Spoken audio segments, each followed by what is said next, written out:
Hello everyone, আজকে আমি মাছের ডিম নিয়ে আসছি তোমাদের জন্য রেসিপি একটা, যেটা অন্য একটা প্রসেসে তৈরি করেছি। সেটা তো তোমরা দেখতেই পাচ্ছ। আমি সেটা বলছি না, সেটা দেখে দেখে অবশ্যই বুঝে নিতে পারবে।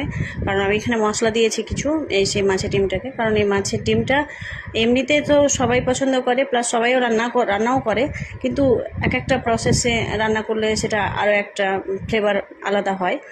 তো সেই জন্য আমি আমার নিজের একটা প্রসেস দিয়ে আমি তোমাদেরকে দেখাচ্ছি, যেটা আসলে যেটা তুমি লাঞ্চে বলো, ডিনারে বলো, মানে যেভাবেই খাও না কেন, ভাতের সাথে খুব একটা মানে খুব টেস্টি একটা খাবার।